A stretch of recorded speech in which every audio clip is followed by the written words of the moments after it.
y que Dios lo aparte de ese peligro al pueblo judío.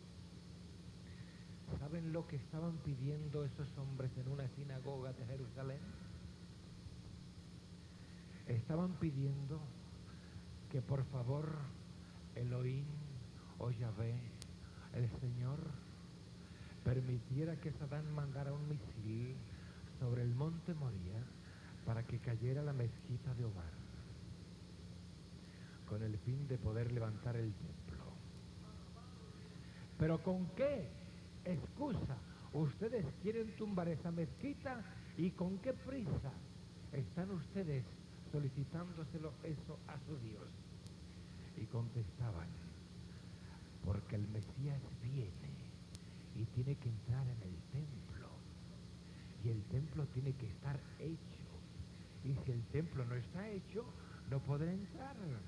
Por eso, en ese momento, estamos pidiéndole que el lugar donde Abraham quiso sacrificar a Isaac, ahí en la roca, donde estaba el tabernáculo, podamos poner también ese santuario con el fin de levantar el templo, cuyas aristas, cuyos objetos del interior ya están preparados y hasta las arpas se van a tocar el día de la inauguración, y solo queremos un espacio para poderlo construir, y medimos a ver si nos cabe, si no es posible, entre la mezquita de Omar y la mezquita de Al-Aqsa.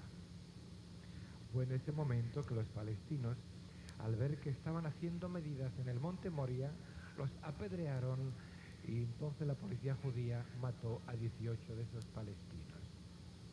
¿Qué pasa, mis amados hermanos?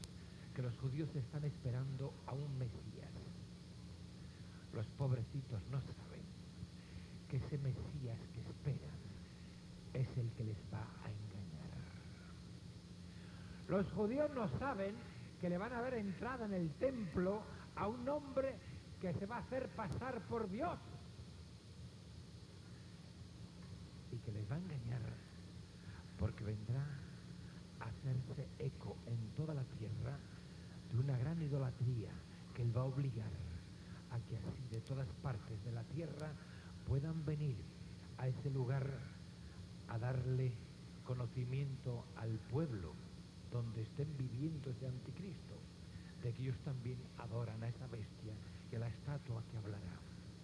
Todo, hermanos, está preparado de tal manera que uno, cuando lo piensa, no se imagina hasta qué punto estamos viviendo los tiempos finales.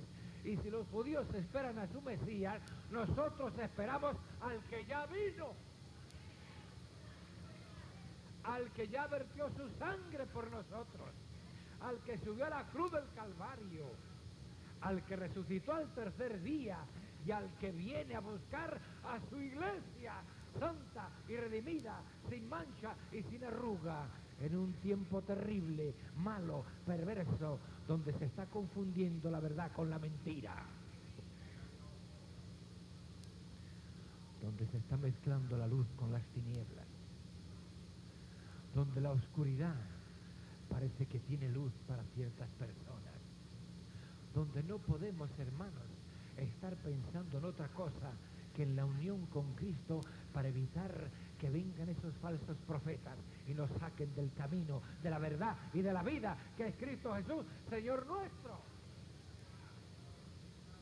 Porque ya está en la tierra el misterio de la iniquidad. Porque ya no hay más que un poquito de tiempo para que podamos darle gracias al Señor, que nos conserve y nos permita perseverar hasta el fin.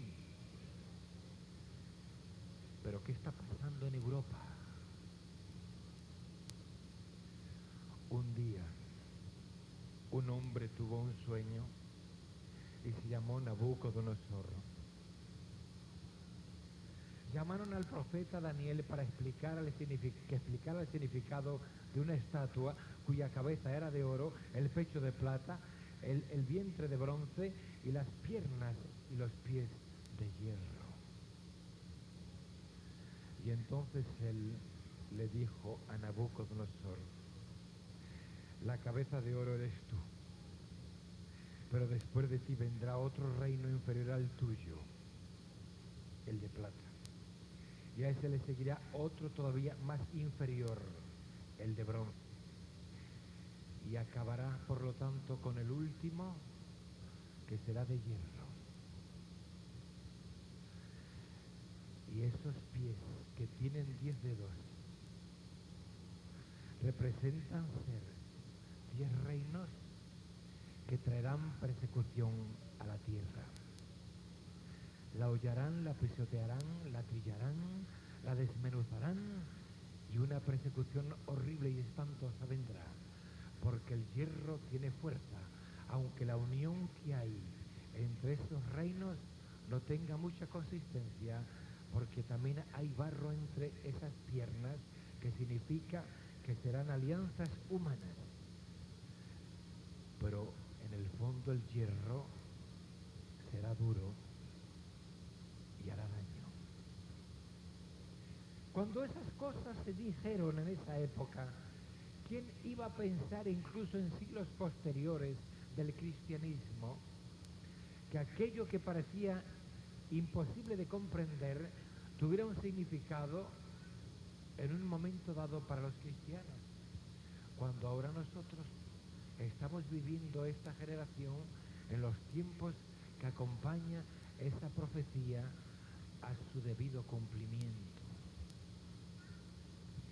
De esa manera, yo me encontraba en París en el año 1967, cuando precisamente Moisés Dayan entró con el ejército israelí en Jerusalén, la cual no estaba en poder de los judíos.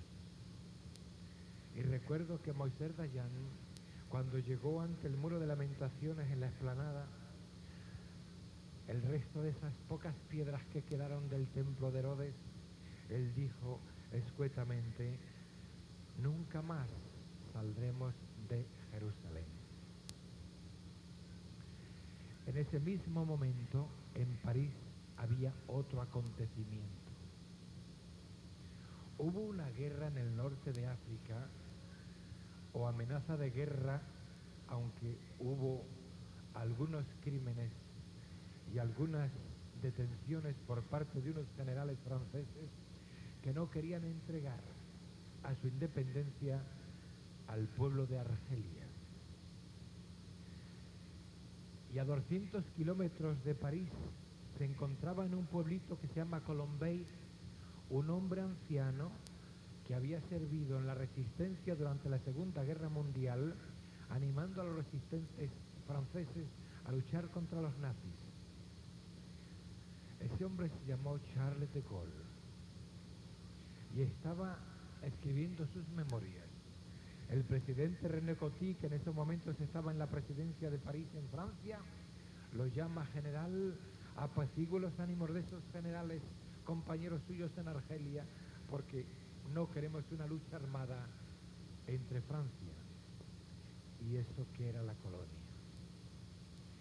De Gaulle apaciguó los ánimos, pero el pueblo francés exigió la seguridad de un militar para tener la certitud de que no se volvía o volvería a repetir el golpe. Y entonces lo pidieron que se presentara para presidente. Ya desde el año 1957 había ciertos acuerdos en Europa donde se estaba llevando entre varios países exportaciones sin tener demasiados aranceles o demasiadas aduanas, porque había como un deseo de unión. Pero cuando De Gaulle llega al poder, llamó al presidente alemán Konrad Adenauer y al presidente italiano Alcide de Gasperi y les dijo: ven ustedes allí en el oeste, un país grande que se llama los Estados Unidos de América. Ven ustedes al este, otro país grande que se llama la Unión Soviética. Y dijo De Gaulle: tenemos que acabar con ambos países. El presidente alemán e italiano le dijeron: general, son pretensiones de mucha envergadura. Los Estados Unidos de América nos han ayudado a vencer al nazismo. hay un poderío económico grande del cual yo deseo que Francia se deshaga y Europa también. Y por otro lado está el comunismo, el marxismo-leninismo, que nos infiltra teorías que únicamente lo que pueden hacer es destruir nuestra independencia interior y también familiar entre nuestros súbditos en Francia y en Alemania y en Italia. Es cuando entonces dice, pero ¿y qué piensa hacer? Y De Gaulle dijo, un día en Babilonia se levantó una torre que se llamó de Babel. Y ustedes saben que Nimrod la quiso levantar.